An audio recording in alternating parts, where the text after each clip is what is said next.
अस्सलाम वालेकुम dear students. हमारा फर्स्ट ईयर का न्यू सिलेबस केमिस्ट्री। आज हमारा चैप्टर नंबर 2 का लेक्चर नंबर 3 है। चैप्टर नंबर 2 एटॉमिक स्ट्रक्चर है। आज इसमें हम लेक्चर नंबर 3 में डिस्क्राइब करेंगे कि क्वांटम नंबर्स क्या हैं। हमारा टॉपिक ऑफ डिस्कशन है all quantum numbers. 4 quantum numbers हैं: principal quantum number, azimuthal quantum number, magnetic quantum number और स्पिन। फर्स्ट ऑफ ऑल तो हम डिस्क्राइब करेंगे कि बोहर के मॉडल के बाद क्वांटम नंबर्स को एक्सप्लेन करने की ज़रूरत क्यों पड़ी। बोहर के मॉडल में कुछ ऑब्जेक्शंस थे, जैसे कि बोहर का मॉडल वन डायमेंशनल था। इसके मुताबिक एटम के गिर्द इलेक्ट्रॉन सर्कुलर पाथ में मूव करते हैं, और बोहर का मॉडल सिर्फ और सिर्फ मोनो इलेक्ट्रॉन सिस्टम के लिए था। मोनो इलेक्ट्रॉन सिस्टम का मतलब है ऐसे एटम जिनमें एक इलेक्ट्रॉन है, या आयन, जैसे हाइड्रोजन, इसमें एक ही इलेक्ट्रॉन एग्जिस्ट करता है। हीलियम में 2 इलेक्ट्रॉन्स हैं, सो बोहर मॉडल इसे एक्सप्लेन नहीं करेगा। बट हीलियम जब अपना एक इलेक्ट्रॉन रिमूव करके +1 की फॉर्म में आ जाएगा, अब ये बोहर मॉडल से एक्सप्लेन हो सकता है। In the same way lithium, इसमें 3 इलेक्ट्रॉन्स हैं, इसे भी बोहर मॉडल एक्सप्लेन नहीं करता। जब इसके 2 इलेक्ट्रॉन्स रिमूव हो जाते हैं, ये +2 की फॉर्म में आ जाता है। अब इसमें रिमेनिंग एक इलेक्ट्रॉन है, ये मोनो इलेक्ट्रॉन सिस्टम बन गया, so it can be explained bye Bohr's model. तो बोहर मॉडल जो है उसमें कुछ ऑब्जेक्शंस थे कि ये 3 डायमेंशनल मोशन को एक्सप्लेन नहीं करता, ओनली 1 डायमेंशन के लिए है। इसके मुताबिक ऑर्बिटल सर्कुलर है, जबकि असल में ऑर्बिटल एलिप्टिकल होते हैं। दूसरी बात कि जो बोहर मॉडल है ये सिर्फ मोनो इलेक्ट्रॉन सिस्टम के स्पेक्ट्रा को एक्सप्लेन करता है। ये पॉली इलेक्ट्रॉन्स एटम जो है, एक से ज्यादा इलेक्ट्रॉन वाले एटम्स या आयंस, उनके स्पेक्ट्रा को एक्सप्लेन नहीं करता। तो ये सारी चीजें ऐसी थी जिन्हें बोहर का मॉडल एक्सप्लेन नहीं कर सका। तो इसके लिए फिर एक न्यू क्वांटम मॉडल एक्सप्लेन किया गया। क्वांटम मॉडल के मुताबिक बोहर के मॉडल में जो डिफिकल्टीज थी उन्हें 2 तरीके से सॉल्व किया गया। एक एक्सप्लेन की गई डुअल नेचर ऑफ मैटर, कि कोई भी सब्सटेंस है वो 2 प्रॉपर्टीज शो करती है, वो एज अ वेव भी बिहेव करती है, एज अ पार्टिकल भी बिहेव करती है। और इसे एक्सप्लेन किया था, प्रूव किया था डी ब्रॉगली ने। उसे इस बात पे नोबेल प्राइज भी मिला। तो इसका मतलब है कि इलेक्ट्रॉन बीइंग अ पार्टिकल, ये भी डुअल नेचर शो करेंगे। ये पार्टिकल्स भी होंगे और वेव के तौर पे भी बिहेव करेंगे। सेकंड, हाइजेनबर्ग अनसर्टेनिटी प्रिंसिपल था, कि जो बोहर ने कहा था कि इलेक्ट्रॉन न्यूक्लियस के गिर्द एग्जिस्ट करता है ऑर्बिटल्स में, और हम ऑर्बिटल की एनर्जी भी फाइंड कर सकते हैं और इलेक्ट्रॉन की पोजीशन भी। हाइजेनबर्ग कहता है कि नहीं, ऐसा पॉसिबल नहीं है। आप 2 चीजों में से एक चीज एग्जैक्टली कैलकुलेट कर सकते हैं। अगर आप पोजीशन ऑफ इलेक्ट्रॉन फाइंड करते हैं ऑर्बिट में, तो आप उसका momentum means velocity means energy find नहीं कर सकते एग्जैक्टली। और अगर आप मोमेंटम, वेलोसिटी या एनर्जी फाइंड करते हैं, तो आपको पोजीशन एग्जैक्टली फाइंड नहीं हो सकती। इसका मतलब है कि एक चीज को जब आप सर्टेनिटी में लेके जाएंगे, एक चीज आपको सर्टन हो जाएगी तो दूसरी अनसर्टन हो जाएगी। This is called Heisenberg uncertainty principle. फिर इन डिफिकल्टीज को सॉल्व करने के लिए एरविन रॉडल्फ शेक्रूडिंजर ने अपनी वेव इक्वेशन दी, और इसे फिजिक्स में इसी बात पे नोबेल प्राइज भी दिया गया 1933 में। ही सेड दैट के जो भी इलेक्ट्रॉन है ना, उसको हम सॉल्व कर सकते हैं किसी भी एटम के अंदर, किसी भी ऑर्बिट में, किसी भी एनर्जी लेवल में, बाय द न्यूमेरिकल वैल्यूज। और ये न्यूमेरिकल वैल्यूज को उसने क्वांटम नंबर्स का नाम दिया। So he formulated the equation called the Schrodinger equation. इसके मुताबिक electrons are treated moving with wave like motion in 3D space, कि इलेक्ट्रॉन्स वेव लाइक है और ये 3 डायमेंशनल स्पेस में मूव कर रहे हैं न्यूक्लियस के गिर्द। इसकी वेव इक्वेशन ने एक सेट ऑफ न्यूमेरिकल वैल्यूज दी। ये set of numerical values quantum numbers कहलाए। तो that was the quantum numbers origin, जो शेक्रूडिंजर इक्वेशन से ओरिजिनेट हुए। क्वांटम नंबर्स क्या एक्सप्लेन करते हैं? ये एनर्जी ऑफ इलेक्ट्रॉन के बारे में बताते हैं, अरेंजमेंट ऑफ इलेक्ट्रॉन के बारे में बताते हैं, एनर्जी लेवल्स और सब एनर्जी लेवल्स के बारे में बताते हैं, ये एक्सिस के बारे में बताते हैं कि इलेक्ट्रॉन कौन से एक्सिस में है। These also explain the motion of electron. So मैंने कहा कि क्वांटम नंबर से हमें जो न्यूमेरिकल वैल्यूज गेन होती हैं, वो पोजीशन ऑफ इलेक्ट्रॉन बता रही हैं। मींस इनसे हमें एनर्जी लेवल और सब एनर्जी लेवल या इलेक्ट्रॉन की एनर्जी का पता चल रहा है। इनसे हमें मूवमेंट ऑफ इलेक्ट्रॉन का पता चल रहा है। इनसे हमें axis in which the electron is revolving. So explains, जो क्वांटम नंबर है वो एक्सप्लेन करते हैं arrangement and movement of electrons. Basically ये स्पेक्ट्रल लाइंस हैं जो पोली इलेक्ट्रॉन सिस्टम से गेन होती हैं और ये एक्सेप्टेबल सॉल्यूशन देती हैं किसी भी एटम का। So you can say that कि जितने भी क्वांटम नंबर्स हैं बेसिकली ये स्पेक्ट्रम से ओरिजिनेट हुए हैं। तो हमारे पास जो क्वांटम मैकेनिक्स है इसके मुताबिक टोटल 4 क्वांटम नंबर्स हैं जो कंप्लीटली डिस्क्राइब करते हैं किसी भी इलेक्ट्रॉन को एटम के अंदर। They drive the equation of Schrodinger for hydrogen. अगर हम हाइड्रोजन के लिए ड्राइव करें ना सेक्रोडेंजर इक्वेशन को, तो उसके मुताबिक 4 एनर्जी लेवल्स हमें ऑब्टेन होते हैं, 4 क्वांटम नंबर्स ऑब्टेन होते हैं। और किसी भी एटम के लिए हम सॉल्व करेंगे वेव इक्वेशन को तो यही 4 क्वांटम नंबर्स हमारे सामने आएंगे। एक को एक्सप्लेन करेंगे n से, that is principal quantum number, small l से azimuthal quantum number, small m से magnetic quantum number, small s से स्पिन क्वांटम नंबर। तो 4 क्वांटम नंबर्स हैं जो एक्सप्लेन करते हैं किसी भी इलेक्ट्रॉन के बिहेवियर को एटम के अंदर।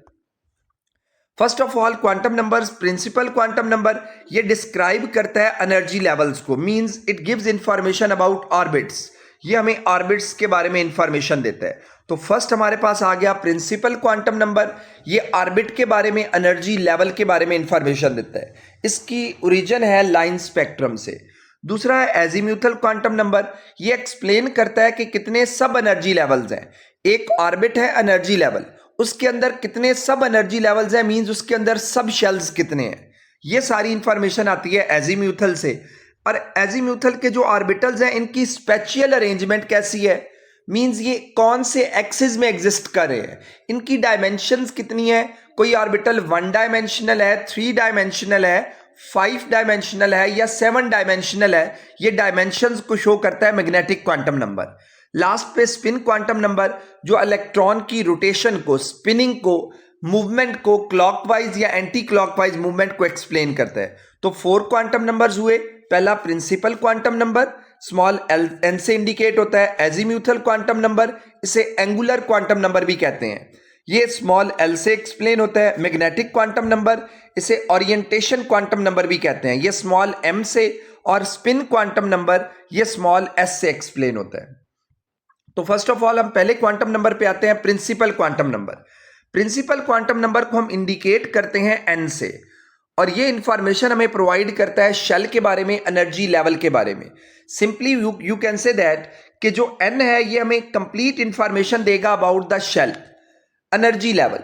अगर n की वैल्यू 1 है, इट मींस एटम के अंदर एक ही शेल है। n की वैल्यू 2 है तो 2 शेल्स हैं, n की वैल्यू 3 है तो 3 शेल्स हैं, n की वैल्यू 4 है तो 4 शेल्स हैं। सो n हमें एक्सप्लेन कर रहा है about the shell energy level. तो जैसे जैसे n की वैल्यू बढ़ती जाएगी, इसका मतलब है इलेक्ट्रॉन न्यूक्लियस से दूर होता जाएगा। इलेक्ट्रॉन न्यूक्लियस से दूर होने का मतलब है हमें distance of electron from the nucleus भी पता चल रहा है, एनर्जी ऑफ इलेक्ट्रॉन, क्योंकि जितना एटम के न्यूक्लियस के करीब होगा इलेक्ट्रॉन उसकी एनर्जी ज्यादा होगी। दूर जाता जाएगा तो ऑटोमेटिकली एनर्जी में डिफरेंस आता जाएगा। न्यूक्लियस के करीब होगा, एनर्जी कम होगी। जैसे जैसे न्यूक्लियस से दूर जाता जाएगा इलेक्ट्रॉन, उसकी एनर्जी बढ़ती जाएगी। सो हमें एनर्जी ऑफ इलेक्ट्रॉन का भी पता चल रहा है, distance of electron from nucleus भी पता चल रहा है। You can also say that हमें साइज ऑफ एटम का भी पता चल रहा है, और हमें शेल नंबर के बारे में भी इंफॉर्मेशन आ रही है। तो हमें प्रिंसिपल क्वांटम नंबर क्या क्या इंफॉर्मेशन देता है, साइज ऑफ एटम के बारे में, distance of electron from nucleus, energy of shell and energy of electron. इसे हम एक्सप्लेन किससे करते हैं, नंबर से। और इन नंबर्स की वैल्यू क्या होती है, 1 2 3 4। n इज इक्वल टू 1 है तो फर्स्ट शेल, 2 है तो सेकंड शेल, 3 है तो थर्ड शेल, 4 है तो फोर्थ शेल। और इन्हें हम नेम देते हैं k l m n। n is equal to 1 तो k shell, n is equal to 2 तो l shell, n is equal to 3 तो m shell, n is equal to 4 तो m shell. So this is the information we can get from the principal quantum number. Size and energy के बारे में इसकी value 1 2 3 4 so on हो सकती है। जितनी n की वैल्यू ग्रेटर होगी इसका मतलब है उतना ऑर्बिट का साइज भी ग्रेटर होगा और उतनी एनर्जी भी हाई होती जाएगी। It also explains the distance of electron from the nucleus. ये भी एक्सप्लेन करता है कि n की वैल्यू बढ़ती जाएगी तो न्यूक्लियस से इलेक्ट्रॉन का डिस्टेंस भी इंक्रीज होता जाएगा। अब प्रिंसिपल क्वांटम नंबर डिटरमिन कर रहा है साइज और एक्सटेंट ऑफ एनर्जी को ऑर्बिट की। ये हमें बता रहा है कि इलेक्ट्रॉन किस से बिलोंग करता है, किस शेल से। यही नहीं, इट आल्सो टेल्स अस कि एक शेल के अंदर कितने सब शेल्स हैं। तो वैल्यू ऑफ n बढ़ेगी तो नंबर ऑफ ऑर्बिटल्स भी बढ़ जाएंगे। इसका मतलब है ये ऑर्बिटल के बारे में भी इंफॉर्मेशन देता है। और एक शेल में कितने ऑर्बिटल्स हैं ये n स्क्वायर से इंडिकेट हो सकता है। जैसे फर्स्ट शेल है तो 1 का स्क्वायर मींस फर्स्ट शेल में एक ही ऑर्बिटल है 1s।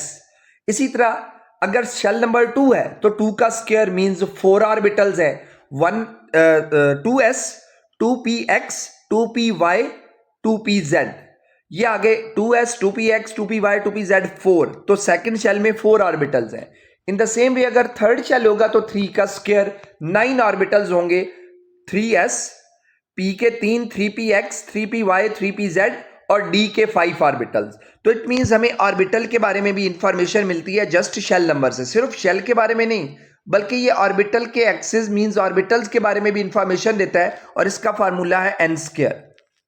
तो size of orbital directly related हुआ प्रिंसिपल क्वांटम नंबर से। प्रिंसिपल क्वांटम नंबर बढ़ता जाएगा तो साइज ऑफ एटम बढ़ता जाएगा। इलेक्ट्रॉनिक शेल क्या होता है, किसी भी एटम के अंदर जितने एनर्जी लेवल्स और सब एनर्जी लेवल्स एग्जिस्ट करते हैं उन सब एनर्जी लेवल्स के कॉम्बिनेशन को शेल कहते हैं। सब एनर्जी लेवल्स के कॉम्बिनेशन मींस ऑर्बिटल्स का कॉम्बिनेशन इलेक्ट्रॉनिक शेल कहलाता है। अब प्रिंसिपल क्वांटम नंबर से हम ये भी बता सकते हैं कि एक शेल में इलेक्ट्रॉन कितने एग्जिस्ट करते हैं। पहले हमने कहा कि एक शेल के अंदर ऑर्बिटल्स कितने हैं, अब हम एक्सप्लेन करने लगे हैं कि एक शेल के अंदर इलेक्ट्रॉन्स कितने एग्जिस्ट कर सकते हैं और इसका फार्मूला है 2n स्क्वायर। एक शेल में कितने इलेक्ट्रॉन्स है इसका फार्मूला है 2n स्क्वायर। अगर शेल नंबर 1 है इसे हम कहते हैं k शेल, n की वैल्यू 1 पुट हो जाएगी 2n स्क्वायर में। जब n की वैल्यू 1 पुट होगी तो ये 2 इंटू 1 स्क्वायर आ जाएगा, 2 इंटू 1 स्क्वायर, 1 का स्क्वायर 1 मल्टीप्लाई बाय 2, तो ये आ जाएंगे 2 इलेक्ट्रॉन्स इन फर्स्ट शेल। और अगर n इज इक्वल टू 2 होगा L शेल तो ऑटोमेटिकली n की जगह पे 2 पुट हो जाएगा। Then the formula becomes 2 into 2 square, 2 का स्क्वायर 4, 4 मल्टीप्लाई बाय 2 8, तो सेकंड शेल में 8 इलेक्ट्रॉन्स है। In the same way third shell n is equal to 3, ये m शेल है। m शेल में इलेक्ट्रॉन्स कैलकुलेट करने हैं तो 2 इंटू 3 का स्क्वायर, 3 का स्क्वायर 9, 9 2 जार 18 electrons exist in third shell, third shell में 18 इलेक्ट्रॉन। सो ऑन अगर फोर्थ है तो 2 इंटू 4 स्क्वायर, 16 2 जार 32 इलेक्ट्रॉन्स आ जाएंगे। और 5 होगा तो 5 का स्क्वायर 25 मल्टीप्लाई बाय 2, 50 इलेक्ट्रॉन्स आएंगे फिफ्थ शेल में। सो हम कोई भी शेल नंबर हो उसमें इलेक्ट्रॉन्स इंडिकेट करने हो तो हम प्रिंसिपल क्वांटम नंबर से फाइंड कर सकते हैं। इसके बाद हमारे पास सेकंड है एजीम्यूथल क्वांटम नंबर, इसे एंगुलर क्वांटम नंबर भी कहते हैं। ये हमें इंफॉर्मेशन देता है ऑर्बिटल्स या सब शेल्स के बारे में। इसकी वैल्यू डिपेंड करती है नंबर ऑफ शेल पे। अब इसे हम जनरली इंडिकेट तो करते हैं स्मॉल l से और साथ ही हम एक्सप्लेन करते हैं कि l की वैल्यू हो सकती है 0 1 2 3, 0 1 2 3, बट इसके साथ ही एक्सप्लेन किया जाता है इसकी वैल्यू डिपेंड करती है n पे। l की वैल्यू हो सकती है 0 से लेकर n-1 तक फॉर अ स्पेसिफिक शेल। अब फॉर अ स्पेसिफिक शेल का क्या मतलब है कि अगर हम फर्स्ट शेल लेंगे तो फर्स्ट शेल के लिए n इज इक्वल टू 1 आ जाएगा, यहां पे 1 पुट होगा 1 - 1 0, तो 0 वैल्यू आ जाएगी फर्स्ट शेल के अंदर। इट मींस फर्स्ट शेल के अंदर एक ही सब शेल है। तो बेसिकली एजीम्यूथल क्वांटम नंबर किसको एक्सप्लेन कर रहा है, इसे एंगुलर क्वांटम नंबर भी कहते हैं। ये सब शेल के बारे में इंफॉर्मेशन देता है कि एक शेल के अंदर कितने सब शेल्स प्रेजेंट है। It defines the 3 dimensional shape of orbital, ये ऑर्बिटल की शेप के बारे में भी बताता है। एक तो ये बता रहा है ऑर्बिटल या सब शेल के बारे में कि एक शेल के अंदर कितने सब शेल्स प्रेजेंट है।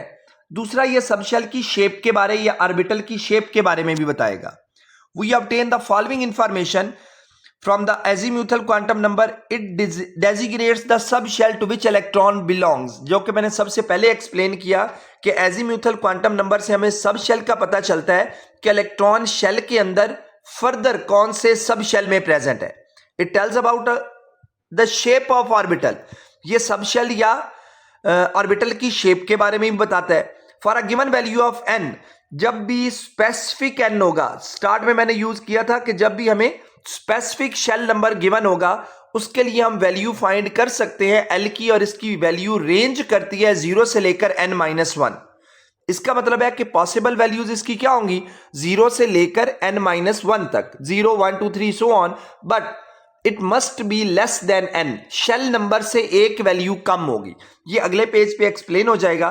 तो azimuthal quantum number 3 dimensional shape के बारे में बताता है, इसे एंगुलर क्वांटम नंबर कहते हैं। एजीम्यूथल क्वांटम नंबर से हम ये इंफॉर्मेशन ले सकते हैं कि इलेक्ट्रॉन शेल के अंदर फर्दर किस सब शेल में प्रेजेंट है। इससे हमें यह भी पता चलता है कि किसी एटम के अंदर किसी शेल के अंदर कितने सब शेल्स हैं। इससे शेप ऑफ ऑर्बिटल का भी पता चलता है और इसकी वैल्यू डिपेंड करती है n पे।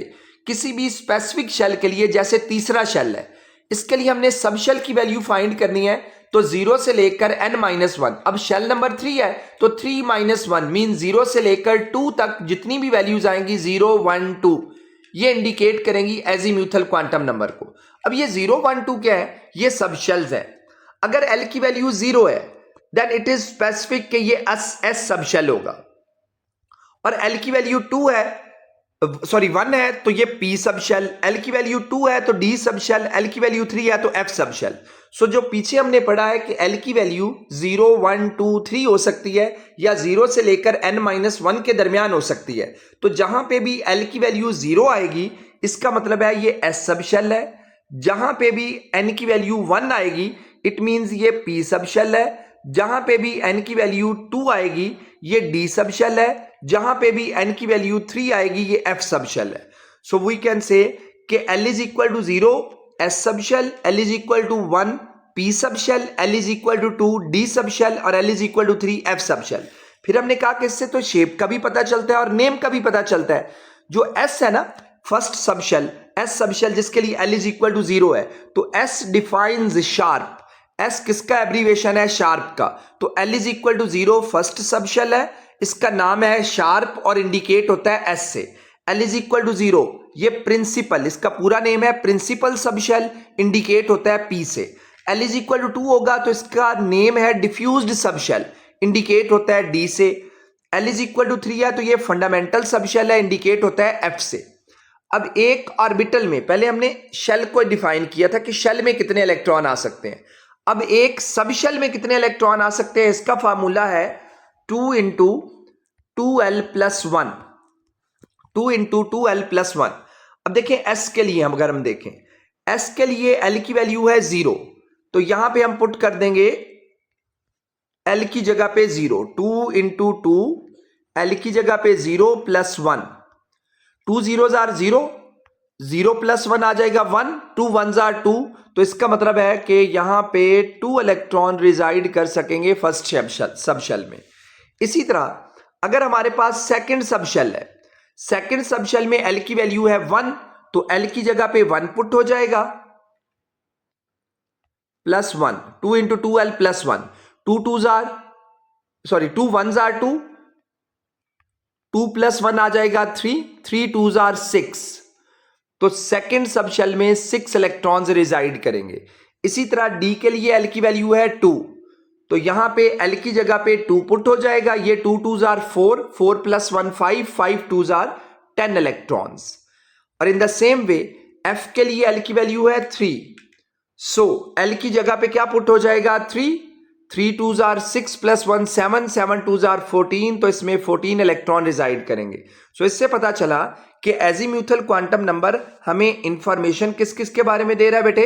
एक तो सब शेल के बारे में कि L की वैल्यू 0 है तो first sub shell S, L की वैल्यू 1 है तो second sub shell P, L की वैल्यू 2 है तो थर्ड सब शेल D, और L की वैल्यू 3 है तो थर्ड सब शेल F। फिर इनके नेम्स के बारे में भी इंफॉर्मेशन, S का जो नेम है कंप्लीट वो शार्प, P का नेम प्रिंसिपल, D का नेम डिफ्यूज्ड और F का फंडामेंटल। और लास्ट इनमें कितने कितने इलेक्ट्रॉन्स आ सकते हैं इसके बारे में भी इंफॉर्मेशन देता है। S में आ सकते हैं 2 इलेक्ट्रॉन्स, P में आ सकते हैं 6 इलेक्ट्रॉन्स, D में आ सकते हैं 10 इलेक्ट्रॉन्स और F में आ सकते हैं 14 इलेक्ट्रॉन्स। अच्छा, तो इसका मतलब है कि अब रिलेशनशिप हम फाइंड करेंगे N और L के दरमियान, कि N और L के दरमियान रिलेशन क्या है। हमने कहा कि जो शेल नंबर होता है ना वही डिफाइन करता है कि कितने सब शेल आ सकते हैं। अगर K शेल है, first shell, N is equal to 1 है, अच्छा, एल की वैल्यू क्या होगी, 0 से लेकर n माइनस 1, यहां पे 1 पुट हो जाएगा, 1 माइनस 1, आंसर आ जाएगा 0। सो इट मींस एल की वैल्यू आ गई 0। और हमने डिफाइन किया कि 0 फॉर s, 0 तो s के लिए है, और s में कितने इलेक्ट्रॉन्स आ सकते हैं, पिछले पेज पे डिस्क्राइब किया है 2 इलेक्ट्रॉन्स। तो फर्स्ट शेल में एक ही सब शेल है, फर्स्ट शेल में एक ही सब शेल है, दैट इज 1s, क्योंकि l की वैल्यू इसके लिए 0 आ रही है, 0 is the value for s है, सो इसमें 2 इलेक्ट्रॉन्स अकोमोडेट हो सकते हैं। अब अगर सेकंड शेल है l, इसके लिए n की वैल्यू है 2, और हमें पता है l की वैल्यू किससे डिस्क्राइब होती है, इस फॉर्मूला से, 0 इंटू 2 माइनस 1, 0 से लेकर 2 माइनस 1, 2 माइनस 1 का मतलब है 1, तो दो वैल्यूज आ जाएंगी l की, 0 और 1। 0 is for s, 1 is for p, तो इसका मतलब है इसमें दो सब शेल हुए s और p, ये दूसरे में प्रेजेंट है, दूसरे शेल में, तो ये आ जाएगा 2s एंड 2p। अब s में इलेक्ट्रॉन हमने अकोमोडेट किए थे प्रीवियस पेज पे 2 इंटू 2l प्लस 1 फार्मूला से, 2 इलेक्ट्रॉन्स, p में अकोमोडेट हो सकते हैं 6 इलेक्ट्रॉन्स, तो सेकेंड शेल में टोटल इलेक्ट्रॉन्स अकोमोडेट हो सकते हैं 8। इन द सेम वे अगर हम थर्ड शेल पे आए, थर्ड शेल m है, इसके लिए n की वैल्यू है 3, n की वैल्यू 3 है, तो इस फार्मूला में n की वैल्यू पुट कर देंगे, l is equal to 0 up to 3 minus 1, 3 minus 1 का मतलब है अप टू 2, मीन्स 0 1 एंड 2, तो यहां पे वैल्यू आ जाएगी 0 1 and 2। 0 is value for s sub shell, 1 is value for p sub shell, 2 is value for d sub shell. तो तीसरे shell के अंदर तीन सब शेल्स हैं, 3s 3p and 3d, so 3s 3p and 3d। अब s में electrons 2 into 2l plus 1 formula के मुताबिक 2 है, p में इलेक्ट्रॉन्स 6 है, d में इलेक्ट्रॉन्स 10 है, तो टोटल इलेक्ट्रॉन्स थर्ड शेल में अकोमोडेट हो सकते हैं 18। और n इज इक्वल टू 4 हो, means fourth shell nth shell हो, तो इसके अंदर l की वैल्यू क्या आ जाएगी according to this formula, 0 into n minus 1, 4 minus 1, 0 से लेकर 3 तक, 0 1 2 एंड 3, तो ये वैल्यू आ जाएगी 0 1 2 3। 0 is for s, 1 is for p, 2 is for d, 3 is for f, तो ये 4s 4p 4d 4f। s में इलेक्ट्रॉन्स अकोमोडेट हो सकते हैं 2, p में अकोमोडेट हो सकते हैं 6, d में 10 और f में 14, according to formula 2 into 2l plus 1। तो ये टोटल इलेक्ट्रॉन थर्ड शेल में, फोर्थ शेल में हमारे पास अकोमोडेट हो जाएंगे 32। सो हमें यहां पे सब शेल के बारे में इंफॉर्मेशन मिली। तो लास्ट में हम फर्स्ट शेल को देखें।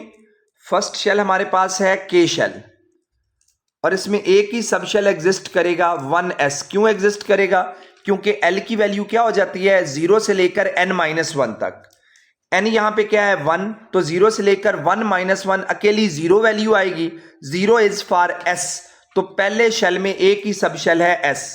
इन द सेम वे अगर हम सेकंड शेल को देखें, सेकंड शेल l शेल है, इसके लिए n की वैल्यू है 2, तो l की वैल्यू आ जाएगी 0 से लेकर 2 माइनस 1, 2 माइनस 1 मीन्स 1 आ जाएगी, तो इसके लिए 0 और 1 ये 2 वैल्यूज है। 0 इज फॉर s, 0 इंडिकेट होती है s के लिए, p इज फॉर 2 और p इंडिकेट होती है 2 के लिए, तो यहां पे दो शेल्स सब शेल्स एग्जिस्ट करेंगे 2s एंड 2p, s में 2 इलेक्ट्रॉन्स और p में 6 इलेक्ट्रॉन्स। इन द सेम वे अगर n इज इक्वल टू 3 है, m शेल है, तो l की वैल्यू आ जाएगी 0 से लेकर 3 माइनस 1 2 तक, 0 1 2। 0 डिस्क्राइब करता है s को, 1 डिस्क्राइब करता है p को, और 2 डिस्क्राइब करता है d को, तो ये 3s 3p और 3d इसमें तीन सब शेल्स आ जाएंगे, s में 2 इलेक्ट्रॉन्स, p में 6 और 3 में 10 इलेक्ट्रॉन। और लास्ट में अगर n इज इक्वल टू 4 आ जाए, फोर्थ शेल है, तो l की वैल्यू क्या हो जाएगी 0 से लेकर 4 माइनस 1, 0 से लेकर 4 माइनस 1 का मतलब है 3 तक, 0 1 2 and 3। 0 is specified for s, 1 is specified for p, 2 is specified for d and 3 is specified for f। तो इसका मतलब है कि फोर्थ शेल में 4 सब शेल्स होंगे s p d and f, 4s 4p 4d 4f, और इनमें इलेक्ट्रॉन हमने फाइंड किए थे 2 इंटू 2l प्लस 1 फार्मूला से, 2 इंटू 2l प्लस 1 फार्मूला से। तो इस लिहाज से अगर हम इलेक्ट्रॉन कैलकुलेट करें, s के लिए 0 पुट कर देंगे तो s में 2 इलेक्ट्रॉन्स आ जाएंगे, p के लिए 1 पुट कर देंगे तो 6 इलेक्ट्रॉन्स, d के लिए l इज इक्वल टू 2 है, 2 पुट कर देंगे तो 2 2 jar 4 plus 1 5 2 jar 10 electrons, f के लिए l की वैल्यू 3 है, ये 3 पुट करेंगे तो f में मैक्सिमम इलेक्ट्रॉन्स आ सकते हैं 14। तो ये फर्स्ट 2 क्वांटम नंबर्स थे। आज हमने 2 क्वांटम नंबर्स को डिस्क्राइब किया है।